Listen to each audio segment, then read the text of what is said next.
ప్రియతమ నాయకులు పవన్ కళ్యాణ్ గారికి ప్రత్యేక నమస్కారం.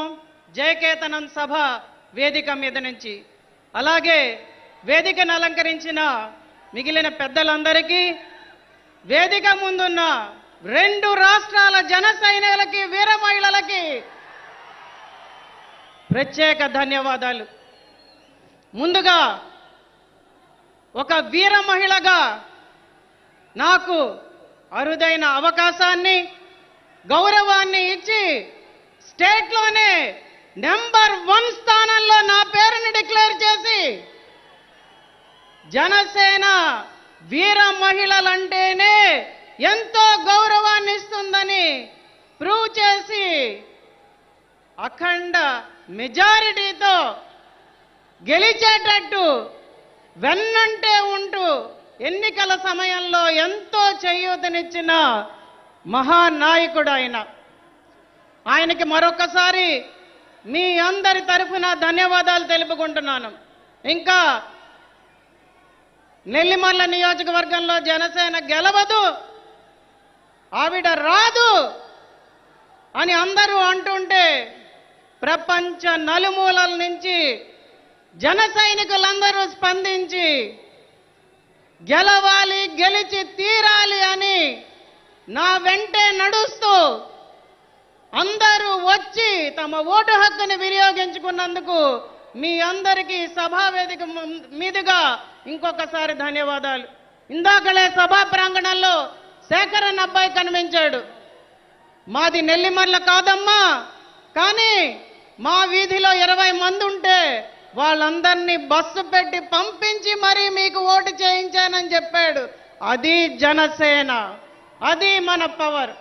ఎన్నో అవమానాలు భరించాం, ఎన్నో అవహేళనల్ని భరించాం, అరెస్టులు, వ్యక్తిగత విమర్శలు, వీటన్నిటినీ పట్టించుకోలేదు.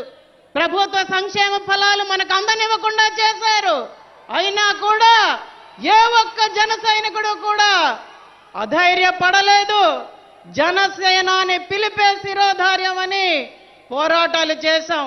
భవన నిర్మాణ కార్మికులకు అండగా నిల్చున్నాం. రైతు గర్జన చేసి రైతులకి సంఘీభావం తెలియజేశాం.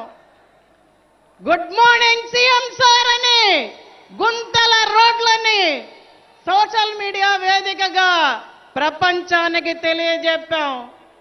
ఎన్నో కార్యక్రమాలు చేశాం, ఎన్నో పోరాటాలు చేశాం, ప్రజల కోసం నిలబడ్డాం. ప్రజల కోసమే జనసేన పార్టీ అని ప్రజలందరికీ తెలియజేశాం. ఈరోజు ఈ విజయం, ఈ సభ, ఈ వేదిక, ఈ జనసంద్రం, ఇదంతా కూడా మన కష్టం, మన జనసేనానిచ్చిన పిలుపు. ఒక్కసారి అందరం గుర్తు తెచ్చుకుందామా? Hello AP, hello AP. నాకు చాలా ఇష్టం. ఇందాక చూపించారు, వైసీపీని రానివ్వను, అధపాతాళానికి తొక్కుతాను. ఆయన మళ్ళీ ఈరోజు ఆ డైలాగ్ మనందరికీ వేదికగా చెప్పాలని జనసేనాని కోరుకుంటున్నాను. ఇప్పుడు మన కర్తవ్యం, బాధ్యత పెరిగాయి. నవశక నిర్మాణానికి మనం కష్టపడి పనిచేయాలి. మనం పోరాటం ఆపడానికి వీల్లేదు. స్వర్ణాంధ్రప్రదేశ్ నిర్మాణానికి చేతులు కలిపి ముందుకు వెళ్ళాలి. ప్రతి ఒక్కరిని పార్టీలోకి ఆహ్వానించాలి. అందరం కలిసి అన్నదమ్ములుగా ముందుకెళ్ళాలి. మనమందరం కలిసి యువత బంగారు భవిష్యత్తు అన్న మన జనసేనాని మాటని నిజం చేసేటట్టుగా పనిచేయాలని పిలుపునిస్తూ నాకు ఈ అవకాశం ఇచ్చినందుకు అందరికీ ప్రత్యేకంగా ధన్యవాదాలు తెలుపుకుంటున్నాను.